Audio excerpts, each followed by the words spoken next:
नमस्ते मित्रों, मैं हूँ श्वेता और स्वागत है आप सभी का हमारी आज की कक्षा में। वैदिक साहित्य का सामान्य परिचय श्रेणी की आज ये हमारी 10वीं कक्षा है, जिसके अंतर्गत हम आज वेदांत साहित्य के बारे में पढ़ेंगे। वेदांत साहित्य जो है वो वैदिक साहित्य का एक अंतिम चरण के रूप में इनका विकास हुआ। जब वैदिक साहित्य का विकास होते-होते उसका अंतिम काल आया, तब एक ऐसे साहित्य का विकास हुआ, ऐसे ग्रंथों का विकास हुआ, जिन्होंने वेदों की रक्षा करने में और वेदार्थ को समझने में एक महत्वपूर्ण भूमिका इन्होंने अपनी निभाई है। और ऐसा कब माना जाता है कि प्रारंभ में जो वेदांग थे वो स्वतंत्र विषय नहीं थे वेदाध्ययन के लिए। वो सहायता जरूर करते थे, लेकिन बाद में इनका महत्व इतना ज्यादा बढ़ गया कि इनको अलग से एक स्वतंत्र साहित्य के रूप में इनका विकास हुआ। और इनकी बहुत सारी विशेषताएं हैं, वो हम आगे देखेंगे। तो चलिए शुरू करते हैं। तो सबसे पहले हम देखेंगे वेदांग शब्द का अर्थ क्या होता है।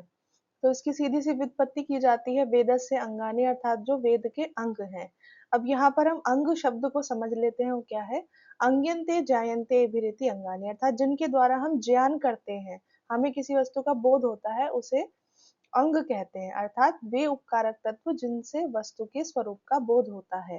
अर्थात ऐसे ग्रंथ, ऐसा साहित्य जिसके द्वारा हमें वेदों के स्वरूप का बोध हो, वो वेदांग कहलाएंगे। तो वेदांग जो है उनकी संख्या 6 है, जो जैसा श्लोक में दिया गया है। शिक्षा व्याकरणम छंदो निरुक्तम ज्योतिषम तथा कल्पश्चेति षडंगानि वेदस्याहुर मनीषिणः। अर्थात शिक्षा, व्याकरण, छंद, निरुक्त, ज्योतिष, कल्प, ये वेद के 6 अंग मनीषी जो ऋषि हैं, विद्वान हैं, उन्होंने आपको बताए हैं। तो वेदांग 6 हैं, आप इनके नाम याद कर सकते हैं। शिक्षा, निरुक्त, व्याकरण, छंद, ज्योतिष और कल्प। अब ये जो वेदांग है ये मुख्यतः सूत्र शैली में लिखे गए हैं, इसीलिए इस सारे साहित्य को सूत्र साहित्य कहा जाता है। और जब वेदों के काल का विभाजन किया जाता है, वैदिक काल का जब विभाजन किया जाता है, तो इस काल को भी सूत्र काल विद्वानों ने कहा है, क्योंकि इस समय जो साहित्य रचा गया वो सारा सूत्र रूप में है। तो वेदांगों का हमारा प्रमुख उद्देश्य क्या है। वेदों का अगर अर्थ बोध हमें करना है, वेदों के जो मंत्र हैं उनका हमें अर्थ जानना है, तो उसके लिए व्याकरण और निरुक्त है। अगर उनका सही उच्चारण हमें करना सीखना है, मंत्रों को ठीक से बोलना सीखना है, तो उसके लिए शिक्षा और छंद है। और अगर हमें वेदों का याज्ञिक प्रयोग करना है, तो उसके लिए कल्प और ज्योतिष है। ज्योतिष हमें समय बताएगा और कल्प हमें मंत्रों का विनियोग बताएगा। जैसा कि वेदांग की परिभाषा है ही कि जो वेदों के जो गूढ़ अर्थ है, या वेदों को अगर हमें गहनता से गंभीरता से समझना है, तो उसके लिए हमें वेदांग साहित्य की आवश्यकता पड़ेगी, या उस गूढ़ रहस्य अर्थ को समझाने के जो सहायक ग्रंथ है वो वेदांग है। तो अगर हम ये इसका वेदांगों का उद्देश्य हम पढ़ेंगे, तो इसमें हमें वो जो परिभाषा है वेदांग की, वो हमें स्पष्ट रूप से दिखाई दे जाएगी। आगे देखते हैं। पाणिनीय शिक्षा में आचार्य पाणिनि ने जो ये वेदांग है, इनको एक जैसे वेद रूपी अगर शरीर है, तो उसके शरीर के अंगों के रूप में वेदांगों का विवरण दिया है। छंदः पादौ तु वेदस्य हस्तौ कल्पोथ पठ्यते ज्योतिषामयनम चक्षुर निरुक्तम श्रोत्रम उच्यते। अर्थात जो छंद है वो वेद के पाद के समान है, उनके चरणों के समान है।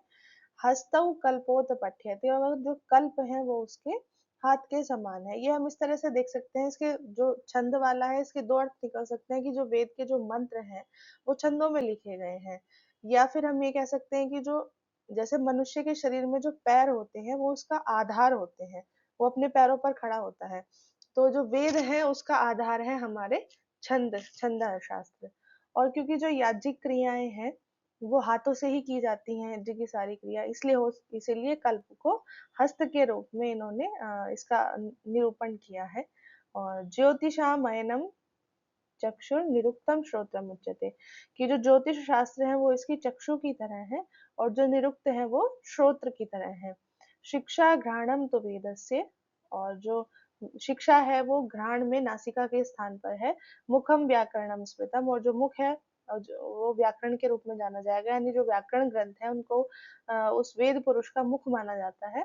तस्मात् सांगम अधीत्यैव ब्रह्मलोके महीते, इसीलिए अंग सहित पढ़ करके ही सांगम अधीत्यैव, अगर हमें वेदों का अध्ययन करना है तो हमें उसके अंग सहित उसको पढ़ना होगा, तभी ब्रह्मलोक के महीयते अर्थात मुक्ति को व्यक्ति प्राप्त होता है, या फिर जो उसका उद्देश्य है वो तभी पूरा हो पाएगा जब हम वेदों को उसके अंगों के साथ पढ़ेंगे। आगे देखते हैं, मुंडकोपनिषद में सबसे पहले इनका जो वेदांगों का है वो नाम उल्लेख मुंडकोपनिषद में किया गया था, और इनको वेदों के साथ अपरा विद्या के रूप में इनका नाम उल्लेख किया गया है। तो तत्र अपरा ऋग्वेदो यजुर्वेदः सामवेदो अथर्ववेदः शिक्षा कल्पो व्याकरणम निरुक्तम छंदो ज्योतिषम इति, अर्थात ये 4 वेद और 6 उसके वेदांगे अपरा विद्या के अंतर्गत पढ़े जाते हैं, ऐसा मुंडकोपनिषद में कहा गया है। तो अभी तक हमने वेदांग शब्द का अर्थ जाना, और हमने ये संक्षेप में ये जान लिया कि जो 6 वेदांग हैं उनकी संख्या हमने जान ली, और वेदांग शब्द का क्या अर्थ है ये जान लिया, और उसके महत्व के बारे में हमने जान लिया कि अगर हमें वेदों का स्पष्ट शब्दार्थ हमें जानना है, स्पष्ट रूप से उसका उच्चारण हमें करना आने चाहिए, और उसके मंत्रों का विनियोग अगर हम अच्छे से करना चाहते हैं तो उसके लिए हमें वेदांगों का अध्ययन करना आवश्यक है। अब आगे चलते हैं, प्रत्येक वेदांग का थोड़ा थोड़ा अध्ययन हम करते हैं, एक सामान्य परिचय हम लोग प्राप्त करेंगे, क्योंकि जो प्रत्येक वेदांग है जैसे शिक्षा है, तो शिक्षा ग्रंथ जो है वो अपने आप में ही एक संपूर्ण ज्ञान विज्ञान को समेटे हुए हैं, और जिनका अध्ययन लोगों ने अपने अपने युग के हिसाब से, अपने अपने समय के हिसाब से लोगों ने उनका अध्ययन किया, और आज भी वो रेलेवेंट है, ऐसा नहीं कि वो अब नहीं पढ़े जा सकते। तो सबसे पहले हम शिक्षा के बारे में देखेंगे। तो आचार्य सायण ने ऋग्वेद की भाष्य भूमिका में जो शिक्षा की परिभाषा उन्होंने दी है, स्वर वर्णाद्युच्चारण प्रकारो यत्र शिक्ष्यते उपदिश्यते सा शिक्षा, कि जहाँ पर स्वर स्वर की और वर्ण आदि की और उच्चारण कैसे किया जाता है, इस तरह की जहाँ पर शिक्षा दी जाती है, वो जो ग्रंथ है वो शिक्षा ग्रंथ कहलाते हैं। अब ये स्वर क्या है, वर्ण क्या है, उच्चारण के प्रकार कौन कौन से, हम ये आगे पढ़ेंगे। शिक्षा के 6 अंग का उल्लेख किया है तैत्तिरीय उपनिषद में। तो 6 अंग कौन कौन से हैं? वर्णः, स्वरः, मात्रा, बलम, साम, संतान इत्युक्तः शिक्षाध्यायः।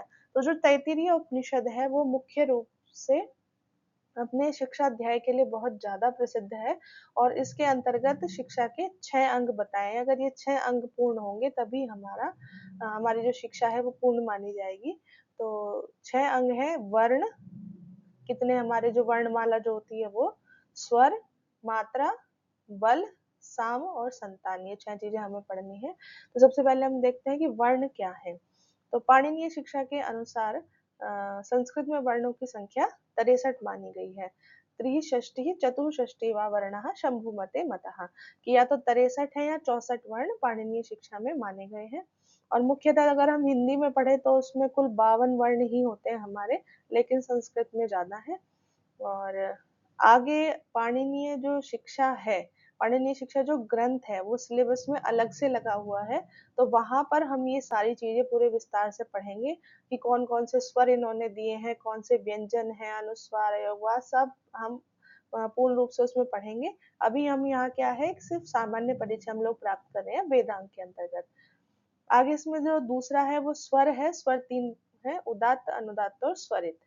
तो स्वर क्या है, स्वर की आवश्यकता क्यों है, क्योंकि स्वर से मतलब है स्वराघात, यानी कि किसी भी भाषा को बोलने का जो एक्सेंट है वो स्वरों से ही आता है। कहाँ हमें जोर देना है, कहाँ जोर नहीं देना है, कहाँ हमें समान रूप से शब्द का उच्चारण करना है। तीसरा है मात्रा। तो स्वरों के उच्चारण में लगने वाला जो समय है उसको मात्रा कहते हैं। कौन सा स्वर कितनी देर के लिए बोला जाएगा, ये 3 प्रकार के 3 स्वर हैं, ह्रस्व, दीर्घ और प्लुत। चलिए आगे देखते हैं। अब आगे हम देखेंगे कि बल किसको कहते हैं। तो जब हम वर्णों का उच्चारण करते हैं तो उसमें हम किस प्रकार का प्रयत्न करते हैं और कौन से स्थान से उसका उच्चारण किया जाता है, उसको बल कहते हैं। प्रयत्न 2 है, आभ्यंतर और बाह्य प्रयत्न, और जो स्थान है वो 8 है, कंठ, तालु, उरस, मूर्धा, दंत, ओष्ठ, नासिका और जिह्वा मूल। उरस मतलब जो हम अपने छाती से जिन शब्दों को बोलने का प्रयास करते हैं। मूर्धा जो आप समझते ही हैं, जो अंदर तालु वाला स्थान होता है, तालु सॉरी माफ कीजिएगा, अंदर जो ऊपर जीभ के पास पीछे वाला स्थान होता है, दंत, दांत, ओष्ठ, होठ, नासिका, नाक से। तो अभी आप केवल इसमें थोड़ा मोटा-मोटा परिचय हम प्राप्त करेंगे, बाकी जब हम पाणिनीय शिक्षा पढ़ेंगे तो उसके अंतर्गत हम इन चीज़ों पर विस्तार से चर्चा कर लेंगे। अगला है साम। साम कहते हैं समविधि से सुस्पष्ट उच्चारण करना। ऐसा नहीं कि चिल्ला कर के बोल रहे हैं या फिर जो शब्द हमने बोले वो सामने वाले को समझ में ही नहीं आए। संतान से मतलब है संधि नियमों से इसका अर्थ है कि हमें संहिता के जो पद पाठ करते समय जो शब्द हमने उसमें आए हैं पद पाठ में तो उनके संधि नियमों को हम जान लें जिससे हम प्रत्येक शब्द को अलग-अलग करके भी देख सकें और उनको जो अलग है उनको जोड़ करके भी लिख सकें। तो कुल मिलाकर के संधि के नियम हमें पता होने चाहिए। अब आगे इसमें अगला विषय है पाठक के गुण और पाठक के दोष। तो किस प्रकार का पाठक अच्छा रहता है? माधुर्यम अक्षरव्यक्ति पदच्छेदस्तु सुस्वरः अर्थात माधुर्यम अर्थात मधुरता के साथ बोलना। अक्षर व्यक्ति ही अक्षरों का जो उच्चारण है वो स्पष्ट होना चाहिए। पदच्छेदस्तु पदच्छेद करना आना चाहिए, शब्दों को अलग-अलग करना आना चाहिए, संधि विग्रह करनी, सुस्वरः अच्छे स्वर में उनका उच्चारण करना चाहिए। धैर्यम धैर्य पूर्वक उच्चारण करने वाला, लय समर्थम और जिस शब्द की लय जैसी है, लय मतलब गाने का तरीका, वो उसको समझ में आता है। तो इस तरह के षडेते पाठका गुणः ये 6 पाठक के गुण हैं। पाठक के दोष भी हैं। गी गीति मतलब जो बातें सीधे-सीधे बोलनी है उनको गा-गा के बोल रहे हैं या फिर शीघ्री शीघ्रता से बोलना, शिरः कंपी सिर हिला-हिला के बोलना तथा लिखित पाठक वो होता है जो खुद से नहीं बोल पाता, वो केवल लिखी हुई चीज़ों को पढ़ सकता है। अनर्थज्य है, अर्थ को नहीं जानता। अल्पकंठश्च या फिर उसका जो अल्पकंठ मतलब यहाँ कंठ याद करने से है कि मंत्र क्या है आधे-अधूरे याद है और बस उनको ही बोलता रहता है। षडेते पाठकाधमः ये अधम पाठक के 6 गुण हैं। तो कुल मिलाकर के जो शिक्षा ग्रंथ है, वो हमें ये सिखाएगा कि हमें किस तरह से वर्णों का उच्चारण करना है, कितने वर्ण हैं, स्वर कौन से हैं, उनका किस प्रकार से विभाजन होगा और किस शब्द को बोलने के लिए किस तरह का प्रयत्न किया जाता है, शब्द कहाँ-कहाँ से बोले जाते हैं ताकि उनका सही उच्चारण किया जा सके। चलिए आगे देखते हैं। अब जो प्रमुख शिक्षा ग्रंथ हैं उनके बारे में हम देखेंगे। वर्तमान में सिर्फ 35 शिक्षा ग्रंथ ही उपलब्ध हैं, बाकी सब विलुप्त हो चुके हैं। जिनमें से जो 32 हैं वो एक शिक्षा संग्रह नाम की एक पुस्तक है, उसमें उसके अंतर्गत वो प्रकाशित है। तो सबसे जो प्रसिद्ध है 4-5 उनके बारे में हम देख लेते हैं। सबसे पहले है पाणिनीय शिक्षा जो कि अत्यंत प्रसिद्ध है और आज तक पढ़ी जा रही है और ये वैदिक संस्कृत और लौकिक संस्कृत दोनों के लिए इसका उपयोग किया जाता है। कुल इसमें 60 श्लोक हैं और अभी जितना पीछे हमने जो भी मैटर पढ़ा है वो सब पाणिनीय शिक्षा के अंतर्गत दिया गया है। याज्ञवल्क्य शिक्षा है इसमें 232 श्लोक हैं और ये मुख्यतः इसमें वैदिक स्वरों का विवेचन किया गया है। और एक है प्रातिशाख्य प्रदीप शिक्षा है, इसमें भी पाणिनीय शिक्षा की तरह ही लगभग स्वरों पे, वर्णों पे, प्रयत्न पे, बल पे, सब पे इसमें विस्तार से विवेचन किया गया है। एक नारदीय शिक्षा है जो कि सामवेद से संबंधित है और इसमें सामवेद के स्वरों का ही विवेचन है। कुछ और भी शिक्षा ग्रंथ है, भारद्वाज शिक्षा, व्यास शिक्षा है, कात्यायनी शिक्षा, पाराशरी शिक्षा, माध्यन्दिनी शिक्षा। अब इनमें से बहुत सारे जो अ, हैं कुछ अधूरे उपलब्ध हैं, कुछ विलुप्त हो गए हैं। इस तरह से शिक्षा ग्रंथ है जो मुख्य हैं उनके नाम हमने यहाँ पर देख लिए। दूसरा हमारा वेदांग है व्याकरण और इसके अंतर्गत दो भाग हैं इसके, एक लौकिक व्याकरण है, एक वैदिक व्याकरण है। तो लौकिक व्याकरण के अंतर्गत अष्टाध्यायी, महाभाष्य, सिद्धांत कौमुदी, लघु सिद्धांत कौमुदी ये सब ग्रंथ, काशिका ये सब जो हम अब पढ़ रहे हैं वो सब लौकिक व्याकरण आ जाएगा और वैदिक व्याकरण में आते हैं प्रातिशाख्य ग्रंथ जो है प्रत्येक वेद के अपने। तो सबसे पहले हम देखेंगे कि व्याकरण जो शब्द है उसका क्या अर्थ है। व्याक्रियन्ते विविच्यन्ते शब्दानेनेति व्याकरणम। ये आपने सुनी होगी, बड़ी ही प्रसिद्ध है और जिस शास्त्र के द्वारा हम शब्दों की प्रकृति प्रत्यय धातु प्रत्यय का विवेचन करते हैं उसको व्याकरण कहते हैं, जिसमें हम शब्दों को खोल करके रख देते हैं कि ये शब्द कैसे बना है और इसीलिए व्याकरण को मुखम व्याकरणम इसमें था, इसको मुख का स्थान इसको दिया गया है, इतना महत्वपूर्ण है।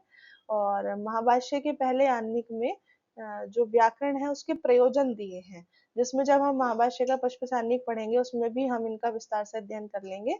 रक्षो आगम लघु संदेहा प्रयोजन, रक्षा करना, ऊह करना, आगम, लघु, असंदेह, ये सब व्याकरण के प्रयोजन हैं। तो रक्षा अर्थात वेदों की रक्षा करना, ऊह मतलब कोई भी हमारी इच्छा है उसका तर्क देना, आगम अर्थात जो वेदों का जो आदेश है उसको पूरा करना। तो वेदों का आदेश क्या है कि सभी को निष्काम भाव से वो पढ़ना चाहिए, वेद पढ़ने चाहिए, तो तभी पढ़ पाएंगे जब हमें व्याकरण का ज्ञान होगा। लघु करना चीजों को सूत्र रूप में क्योंकि लिखे गए हैं तो विस्तृत चीजों को लघु रूप में प्रस्तुत करना, और असंदेह संदेह का निवारण करना ही हमारे व्याकरण का प्रयोजन है। हम संस्कृत व्याकरण के कुछ जो महत्वपूर्ण आचार्य हैं और उनके जो प्रसिद्ध ग्रंथ हैं उनको एक बार देख लेते हैं। तो आचार्य पाणिनि ने एक अष्टाध्यायी नाम का ग्रंथ लिखा है जो सर्वाधिक प्रसिद्ध है। उस अष्टाध्यायी ग्रंथ में उन्होंने अपने पूर्ववर्ती 10 आचार्यों का उन्होंने उल्लेख किया है, जिनमें से 4 जो है वो विशेष महत्व रखते हैं। सबसे पहले है शिव। शिव वही भोले भंडारी वाले। तो जो शिव है ऐसा उनका एक व्याकरण ग्रंथ है जिसको ऐशान व्याकरण कहा जाता है, और ऐसा माना जाता है कि इन्होंने ही 14 जो माहेश्वर सूत्र हैं उनकी रचना की है। ऐ ओम ऋलिक ए ओम वाले जो माहेश्वर सूत्र हैं उनकी रचना शिव ने ही की है। दूसरे हैं इंद्र, जिनका जो व्याकरण है वो ऐन्द्र व्याकरण कहलाता है। तीसरे आचार्य व्याडी हैं जिनका प्रसिद्ध ग्रंथ है संग्रह नाम से। चौथे हैं स्फोटायन जिन्होंने स्फोटवाद दिया था। तो ये 4 आचार्य सबसे ज्यादा महत्वपूर्ण है संस्कृत व्याकरण के। अब आचार्य पाणिनि और जो उनसे बाद के जो आचार्य हैं उनका हम थोड़ा सा परिचय प्राप्त करेंगे, और उनकी जो प्रसिद्ध पुस्तकें हैं वो हम देखेंगे, क्योंकि ये बहुत बार जो वो 4 ऑप्शन वाला एक प्रश्न नहीं प्रश्न आ जाता है कि इनके जो सही मिलान करके और फिर वो एक उत्तर देना होता है, उस तरह का प्रश्न जो आता है तो उसमें अधिकतम ये पूछ लिए जाते हैं। तो सबसे पहले हैं आचार्य पाणिनि है जिनका की समय 5वीं शताब्दी माना जाता है। और आचार्य पाणिनि के अन्य नाम है दाक्षीपुत्र, शालातुरी और आहिक इनको कहा जाता था।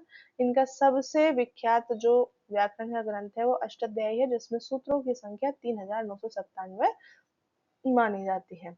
और इसमें क्योंकि अष्टाध्यायी इसका नाम है तो इसमें 8 अध्याय हैं, और प्रत्येक अध्याय में 4 पाद हैं, और कुल मिलाकर के 3997 सूत्र हैं। फिर पाणिनि के बाद हुए कात्यायन चतुर्थ शती में, 4वीं शताब्दी में। तो इन्होंने क्या किया, जो अष्टाध्यायी के सूत्र थे इन पर वार्तिक लिखे। उन वार्तिकों में क्या है कि कुछ शब्द जो छूट गए हैं आचार्य से उन वे संकलित है, और कुछ जो है उनकी व्याख्या भी की गई है। जो आचार्य पाणिनि के सूत्र हैं उन पर व्याख्या भी की है, और साथ में ही जो शब्द छूट गए थे उनको भी अपने वार्तिकों में दिया है। आगे फिर तीसरे हैं पतंजलि। आचार्य पतंजलि है 150 ईसा शताब्दी में, ईसा पूर्व में ये हुए थे। और इनका प्रसिद्ध ग्रंथ जो है वो महाभाष्य है, जिसमें इन्होंने जो आज ये अष्टाध्यायी के सूत्रों पर इन्होंने काफी लंबे लंबे भाष्य लिखे हैं। और इन्हें पातंजल जो योग सूत्र है उसका रचयिता भी इन्हें माना जाता है, और चरक संहिता का रचयिता भी इनको ही माना जाता है। अब ये जो त्रिमुनि व्याकरण करके या मुनित्रय, इनको तीनों को कहा जाता है, पाणिनि, कात्यायन और पतंजलि। इनको अगर व्याकरण को समझना है तो इन तीनों मुनियों को हम आराम से पढ़ सकते हैं, क्योंकि इन तीनों ने मिलाकर के संपूर्ण व्याकरण की रचना इन्होंने कर दी है तीनों ने। तो इनको त्रिमुनि व्याकरण या फिर मुनित्रय इनको कहा जाता है। आगे हैं भर्तृहरि जी हैं जिन्होंने वाक्य पदीय लिखा है, और इसको व्याकरण दर्शन का सर्वोत्तम ग्रंथ माना जाता है। जयादित्य और वामन है, इन्होंने अष्टाध्यायी की एक टीका लिखी है काशिका, अष्टाध्यायी के सूत्रों के ऊपर। कैयट है, इन्होंने महाभाष्य पर प्रदीप टीका लिखी है। ये सब उन्हीं आचार्यों को यहाँ पर लिया गया है जिनके ग्रंथ बहुत ज्यादा प्रसिद्ध हैं। भट्टोजी दीक्षित है, उन्होंने अष्टाध्यायी के सूत्रों के हिसाब से ही उन सूत्रों को उनके प्रकरण के हिसाब से 14 अलग अलग भागों में बांट लिया है, और फिर उन्होंने एक सिद्धांत कौमुदी ग्रंथ अपना रचा। तो इसमें जो अष्टाध्यायी में जो सूत्र हैं वो जो संख्या उनके अष्टाध्यायी में उस हिसाब से नहीं है। एक प्रकरण के जो सूत्र हैं उनको एक जगह इकट्ठा कर लिया है जिनमें एक जैसा काम हो रहा है। और भी इनके ग्रंथ हैं, शब्द कौस्तुभ है, ये अष्टाध्यायी पे टीका है, प्रौढ़ मनोरमा है जो सिद्धांत कौमुदी की व्याख्या है। प्रौढ़ मनोरमा नाम से इन्होंने व्याख्या लिखी है। नागेश भट्ट है, इन्होंने उद्योत नाम की एक टीका लिखी है महाभाष्य के ऊपर। और एक शब्देंदु शेखर नाम से इनके 3 ग्रंथ है, लघु शब्देंदु शेखर है, बृहत शब्देंदु शेखर है और परिभाषेंदु शेखर है। आगे इन्होंने मंजूषा, लघु मंजूषा और परम लघु मंजूषा लिखी है।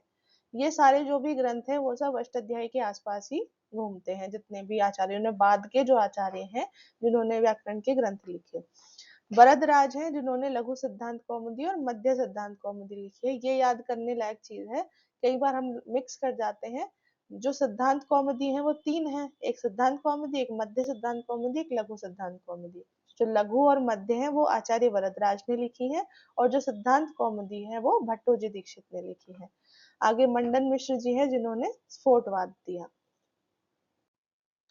अब आगे वैदिक व्याकरण के जो प्रातिशाख्य ग्रंथ हैं उनके बारे में भी हम परिचय प्राप्त करेंगे। तो प्रातिशाख्य से मतलब है प्रत्येक शाखा से संबंधित ग्रंथ, यानी कि वेद की जितनी भी शाखाएं थी उन शाखाओं के अपने अलग अलग व्याकरण ग्रंथ थे, तो वही आगे प्रातिशाख्य ग्रंथ बने हैं। तो प्रत्येक शाखा से संबंधित व्याकरण आदि का जो बोध कराने वाले ग्रंथ है वो प्रातिशाख्य ग्रंथ है। और इसके अंतर्गत शिक्षा, व्याकरण और छंद तीनों का ही संबंध इनसे है। ठीक है, प्रत्येक शाखा का अपना एक शिक्षा ग्रंथ है, व्याकरण ग्रंथ है और छंद शास्त्र है, तीनों ही प्रातिशाख्य ग्रंथ कहलाते हैं। तो इसमें कुछ प्रमुख है। ऋग प्रातिशाख्य है, ऋग्वेद की शाखा शाखा से संबंधित है और इसको पार्षद या पारिषद सूत्र भी कहते हैं। इसके रचयिता आचार्य शौनक है और इसमें 18 पटल है। शुक्ल यजुर्वेद का प्रातिशाख्य है जो कि वाजसनेयी शाखा का है और इसके रचयिता कात्यायन है। इसमें 8 अध्याय हैं और 10 प्राचीन आचार्यों का उल्लेख इसमें दिया गया है। 2 इसकी प्रसिद्ध व्याख्याएं हैं, एक आचार्य उव्वट ने की है और एक आचार्य अनंत भट्ट ने की है। एक तैत्तिरीय प्रातिशाख्य है जो कि कृष्ण यजुर्वेद से संबंधित है। इसमें कुल 24 अध्याय हैं। एक जो सामवेदीय प्रातिशाख्य है वो 2 है, पुष्प सूत्र और ऋक्तंत्र। अथर्ववेदीय प्रातिशाख्य है शौनकीय चतुराध्याय का और अथर्ववेद प्रातिशाख्य। जितने भी ग्रंथ है प्रातिशाख्य वाले, इनके अंतर्गत शिक्षा, व्याकरण और छंद तीनों से संबंधित ज्ञान हमें मिल जाता है। अगला है हमारा छंद शास्त्र है, छंद शास्त्र वाला जो वेदांग है। तो छंद को छंदः पादौ तु वेदस्य, और वेद के पैरों की इन्हें उपमा दी गई है। तो जैसे पैर हमारे शरीर को स्थिरता प्रदान करते हैं, उसी प्रकार जो छंद है वो साहित्य को, वैदिक साहित्य को स्थिरता प्रदान करते हैं। छंद शब्द का क्या अर्थ है? छंदांसी छादनात्, अर्थात जो आच्छादन कर ले, जो आविष्ट कर ले अपने से। तो इसका अर्थ हुआ कि जो छंद है वो भावों को अपने अंदर, उनको आच्छादित करके उसको एक समष्टि रूप प्रदान करता है। मतलब इतने सारे भाव अगर हम उसी बात को हम गद्य में लिखने लगे तो पेज भर जाएंगे पूरे, और उसी बात को छोटा करके अपने श्लोक में कहना, यही छंदों की विशेषता होती है। तो आचार्य कात्यायन का जो ग्रंथ है सर्वानुक्रमणी, उसमें भी उन्होंने छंद का लक्षण देते हुए कहा यद अक्षर परिमाणम तच्छंदः, कि जिसके अंतर्गत अक्षर को नाप लिया जाता है या अक्षरों की निश्चित संख्या होती है वो छंद कहलाता है। इसके छंद शास्त्र के जो प्रमुख ग्रंथ हैं, ऋग प्रातिशाख्य है, शांखायन श्रौत सूत्र है और सामवेद का निदान सूत्र है। पिंगल प्रणीत छंद सूत्र है जो कि वर्तमान में उपलब्ध है और सर्वाधिक महत्वपूर्ण है। इसके जो पिंगल पिंगल जी का जो छंद सूत्र है, इसमें पूर्व भाग में तो जो वैदिक छंदों का वर्णन है और उत्तर भाग में लौकिक छंदों का विवरण है। और एक है कात्यायन कृत छंदोनुक्रमणी। तो कात्यायन जी ने 2 छंदोनुक्रमणियां बनाई हैं। अब अगला है हमारा निरुक्त।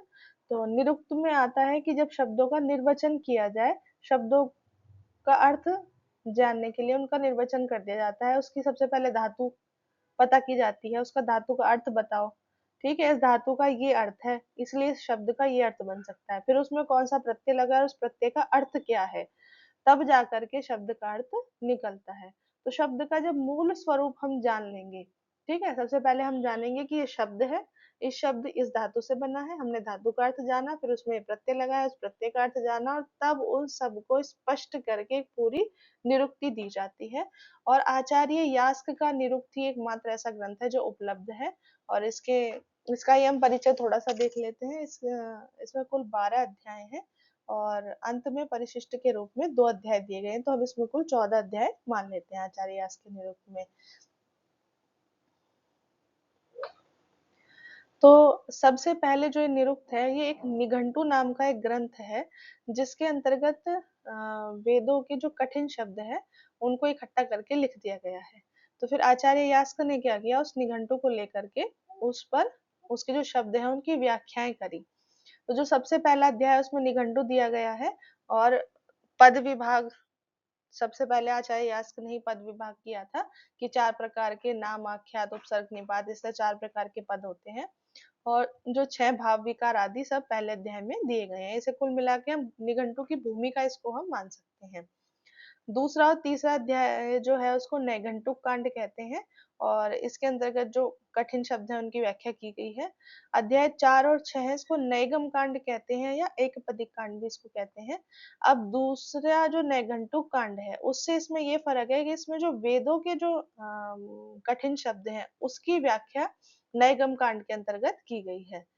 नैघंटुक कांड के अंतर्गत तो वैसे तो पूरे ही निरुक्त में शब्दों की निरुक्ति की गई है, लेकिन उनको थोड़ा सा उनको उनकी कैटेगरी अलग अलग बना दी है।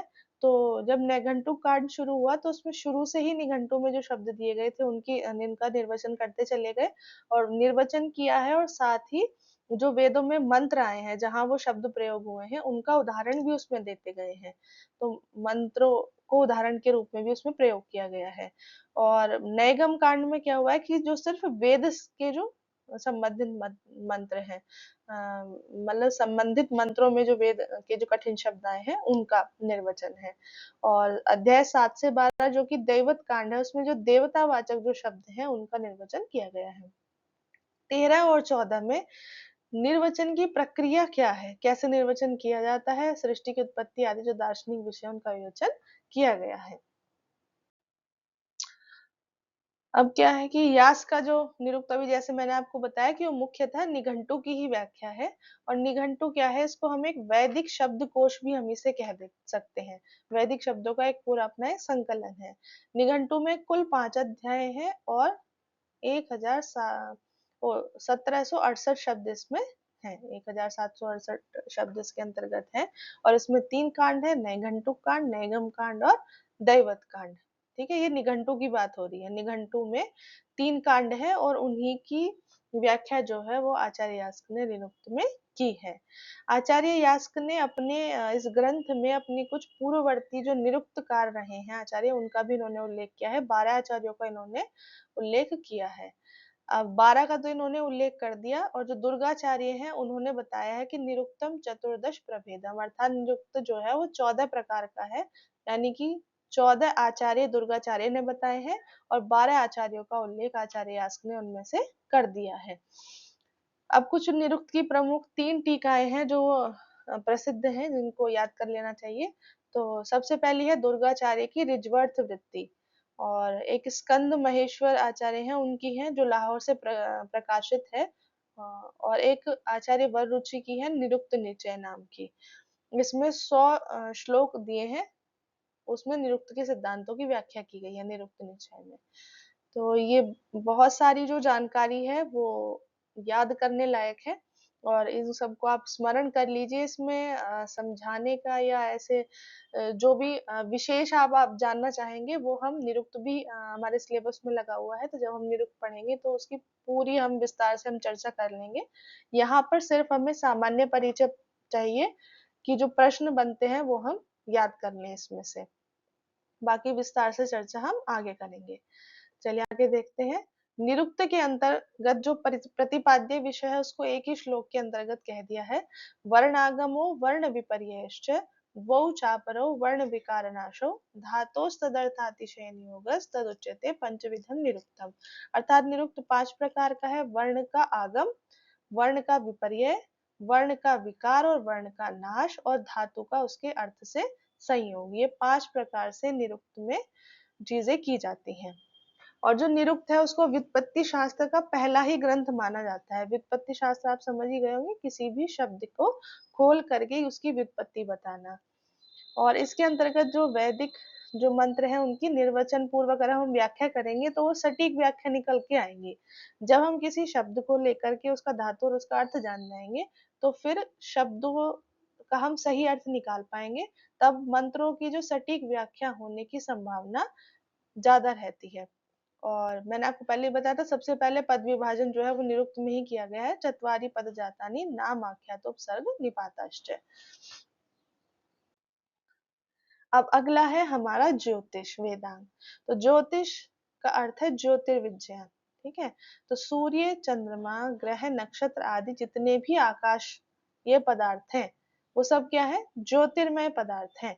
तो जिन ग्रंथों के अंतर्गत इस सूर्य, चंद्रमा, ग्रह, नक्षत्र आदि की गणना की जाती है या उनके विषय में ज्ञान दिया गया है वो सब ज्योतिष शास्त्र कहलाएगा।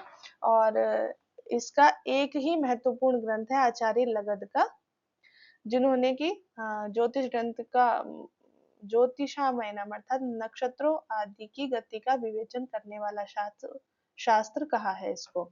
ज्योतिष ग्रंथ को उन्होंने नक्षत्रों की का जो विवेचन करने वाला शास्त्र आचार्य लगन ने कहा है। और दूसरा भी एक शब्द उन्होंने प्रयोग किया है, काल ज्ञानम प्रवक्ष्यामि, यानी कि जिसमें काल चक्र, संवत्सर चक्र या फिर काल संबंधी जितने भी तथ्य हैं उसका विवेचन किया जाता है। तो ज्योतिष शास्त्र के अंतर्गत एक तो जो सूर्य, चंद्रमा, ग्रह, नक्षत्र जितने भी आकाशीय पदार्थ है उनका विवेचन है, और दूसरा काल का विवेचन है। ये दो चीजें ज्योतिष शास्त्र में पता चलती हैं। अब सबसे ज्यादा जरूरी इसका इसलिए है क्योंकि यज्ञ करना है, और यज्ञ जो है वो बिना काल के नहीं होगा। यज्ञ का अपना समय रहता है। इतने प्रकार के यज्ञ हैं, उनको किस समय करना है, कौन से मुहूर्त में करना है, सुबह करना है, शाम करना है, रात में करना है, वो सब हमें उसका काल निर्धारण करना है। इसीलिए हमें ज्योतिष की आवश्यकता हुई। तस्मादिदम काल विधान शास्त्रम जो ज्योतिषम वेद से वेद यज्ञम, यहाँ तक कह दिया गया है क्योंकि ये जो ज्योतिष है ये काल का विधान करने वाला शास्त्र है। इसीलिए जो ज्योतिष को जानता है वही यज्ञ को भी जानता है। बिना ज्योतिष के यज्ञ को जानना मुश्किल है। तो ये जो हमारा ज्योतिष विज्ञान है वो वाला ज्योतिष नहीं है जो आजकल चल रहा है, कुंडली बताने वाला, और वो वाला ज्योतिष अलग है। ये सिर्फ हमारा गणना पर, पूरा गणित पर आधारित ज्योतिष है।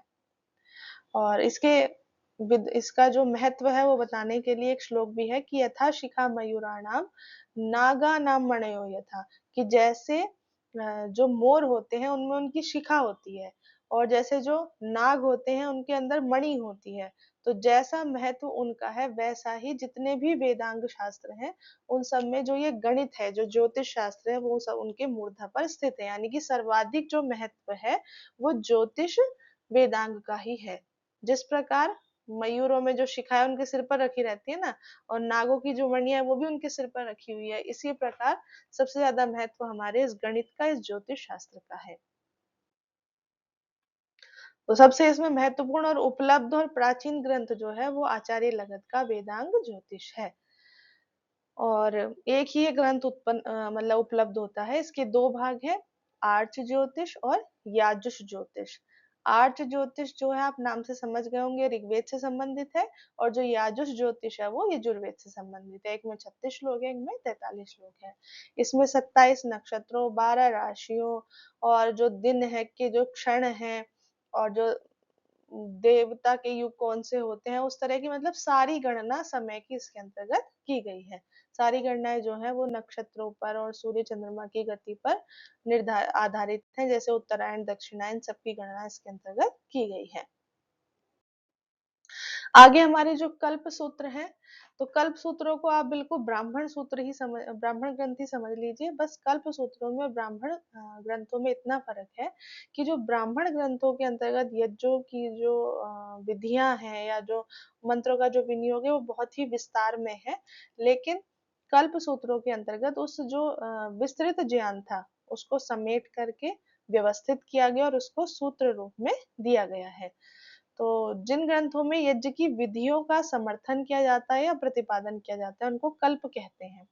कल्प्यते समर्थ्यते याग प्रयोगो अत्र। कि जहाँ पर यज्ञ के प्रयोगों की बात की जाती है वही कल्प सूत्र है। और ऋग्वेद प्रातिशाख्य की टीका में विष्णुमित्र ने भी कहा है, वेद विहिता नाम कर्मणाम आनुपूर्वेण कल्पना शास्त्रम, की वेद में विहित जो कर्म है, यज्ञ के जो कर्म है, उनको क्रमशः जिनको व्यवस्थित किया गया है, उनके सांगोपांग उनको व्यवस्थित किया गया है, इनको कल्प कहते हैं। ये सूत्र रूप में लिखे गए हैं, इसीलिए इनको सूत्र ग्रंथ कहते हैं। तो ब्राह्मण और कल्प में यही फर्क है, ब्राह्मणों में बहुत ज्यादा विस्तार है और उसको व्यवस्थित किया गया है एक जगह, और कम शब्दों में उसको लिखा गया है ताकि सामान्य लोग उसको आराम से कर सके या पढ़ सके। कल्प सूत्रों के 4 भेद हैं, श्रौत सूत्र, गृह्य सूत्र, धर्म सूत्र और शुल्ब सूत्र। इनका हम थोड़ा थोड़ा परिचय प्राप्त करेंगे। श्रौत सूत्र जो होते हैं वो सीधे सीधे श्रुति से वेदों से संबंधित है, अर्थात श्रुति में प्रतिपादित या वेदों में वर्णित जो बड़े बड़े यज्ञ हैं उनका विस्तृत विवेचन किया गया है और इसी यही इनका मुख्य विषय है। तो श्रौत यानी श्रुति से संबंधित, श्रुति यानी वेद। तो इससे आप इतना याद रख सकते हैं कि इसके अंतर्गत वेद में जो यज्ञ दिए गए हैं उन्हीं का वर्णन है। अगले हैं हमारे गृह्य सूत्र। गृह्य सूत्र यानी गृह मतलब घर, घर से संबंधित जो सूत्र है, गृह यानी गृहस्थ से संबंधित जो सूत्र है। इसमें 16 संस्कार हैं, पंच महायज्ञ हैं, घर का निर्माण कैसे करना है, गृह प्रवेश की क्या विधि है, पशुपालन कैसा है, कृषि कर्म कैसे करने हैं, और गृहस्थ में किए जाने वाले जो 7 पाक यज्ञ हैं उन सबका वर्णन गृह्य सूत्र में किया गया है। तो इसको याद करने का यही तरीका है, श्रुति से संबंधित श्रौत हो गया, गृहस्थ से संबंधित गृह्य हो गया। अगले हमारे हैं धर्म सूत्र हैं। तो इसमें नाम से ही आपको स्पष्ट हो रहा होगा, धर्म से संबंधित जो भी बातें हैं वो इन सूत्रों के अंतर्गत की गई हैं। अब ये जो बातें हैं वो अलग से कहीं से नहीं आई हैं, वेदों के अंतर्गत जो ज्ञान है उसी को इन्होंने अलग अलग रूप से व्यवस्थित किया और संक्षेप में लोगों को समझाया। सब कुछ है वेदों से ही संबंधित। प्रत्येक शाखा के अपने अपने कल्प सूत्र हैं। तो जो धर्म सूत्र है उनको आचार संहिता से संबंधित ग्रंथ कहा जाता है और ये स्मृतियों के पूर्व रूप है। इसका मतलब है जो बाद में हमारे स्मृति ग्रंथ लिखे गए, तो जो जैसे मनुस्मृति है या ज्वल के स्मृति है, तो इन स्मृति ग्रंथों में क्या है, सब नियम ही है। सब नियम उसमें भरे हुए हैं कि राजा का क्या कर्तव्य है, ब्रह्मचारी का क्या कर्तव्य है, गृहस्थ का क्या कर्तव्य है, सारे नियम हमारे स्मृतियों में लिखे गए हैं। तो वो जो स्मृतियों में स्मृतियों की जो प्रेरणा है वो कहाँ से मिली है, उनको धर्म सूत्रों से ही मिली है। तो धर्म सूत्रों में वर्ण और आश्रम के क्या क्या कर्तव्य हैं, क्या आचार विचार है, क्या दंड विधान है, उत्तराधिकार के क्या नियम है, राज्याभिषेक के क्या नियम है, राजा के क्या क्या कर्तव्य हैं, भक्ष्या भक्ष्य की क्या मान्यता है, क्या खाना चाहिए क्या नहीं खाना चाहिए, इस तरह के जो आचार विचार से संबंधित जो नियम है वो सब धर्म सूत्र में आते हैं। चौथा है हमारा शुल्ब सूत्र। तो इसके नाम से ही हमें इसको याद करना होगा, शुल्ब या फिर शुल्ब, इसका अर्थ होता है रस्सी। तो जिस रस्सी से नाप करके यज्ञवेदी बनाना, इसका मुख्य विषय है। ठीक है, तो शुल्ब सूत्रों का हमारा मुख्य विषय क्या हो गया, वेदी का निर्माण, यज्ञ वेदी का निर्माण। जब हम हवन करते हैं तो पहले इतने, अब आपको थोड़ा अजीब लग सकता है लेकिन पहले समय में यज्ञ ही एक प्रमुख कार्य था और अलग अलग तरह के यज्ञ होते थे, तो उनके लिए अलग तरह की वेदियां, यज्ञ वेदी चाहिए होती थी। तो रस्सी से नाप करके और यज्ञ वेदी का निर्माण करना जिन ग्रंथों में दिया गया है वो शुल्ब सूत्र है। और ये शुद्ध रूप से गणित शास्त्रीय वैज्ञानिक ग्रंथ हैं। और ज्यामिति जो है हमारी ज्योमेट्री, उससे भी संबंधित बहुत सारी प्रमेय इसके अंतर्गत दी गई हैं। और वेदी का निर्माण करना और जो वेदी निर्माण करने वाला है, निर्माता जो है, उसके गुण और कर्तव्य शुल्ब सूत्रों में दिए गए हैं। और वही है इसमें, क्योंकि सूत्र इनके पीछे लगा हुआ है तो सूत्र पद्धति को इन्होंने अपनाया है। जो ज्ञान ब्राह्मण ग्रंथों में, आरण्य ग्रंथों में विस्तार रूप से दिया गया था, उसी ज्ञान को इन्होंने संक्षिप्त करके सूत्र रूप में लिख करके व्यवस्थित किया है। और यहाँ पे सूत्र का एक परिभाषा भी दी है। सूत्र किसे कहते हैं, अल्पाक्षरत्वे बह्वर्थ बोधकत्वम, अल्प अक्षरत्व, जिसके अंतर्गत अक्षर तो थोड़े हों लेकिन बहु अर्थ बोधकम, बहुत सारे अर्थ को वो बताने वाला हो, यही सूत्र का लक्षण है। तो आज के लिए बस इतना ही। ये एक बहुत लंबा विषय भी हो सकता था, लेकिन हमें सिर्फ इसका सामान्य परिचय प्राप्त करना है जितना हमारा परीक्षा के लिए उपयोगी है। तो कोशिश करके बहुत ही संक्षेप में आपको समझाने का प्रयास किया गया है। तो इस विषय से संबंधित यदि आपकी कोई भी शंका है तो आप उसको कमेंट बॉक्स में पूछ सकते हैं, या फिर आपको कोई लिखित सामग्री चाहिए या ये पीपीटी चाहिए या इससे संबंधित कोई वर्ड फाइल चाहिए, तो आप हमारे टेलीग्राम ग्रुप से जुड़ सकते हैं, जिसका लिंक आपको कमेंट बॉक्स में मिल जाएगा। और आज के लिए बस इतना ही। धन्यवाद। हमसे जुड़े रहिए और इस फ्री कोर्स का लाभ उठाइए। मिलते हैं अगली कक्षा में।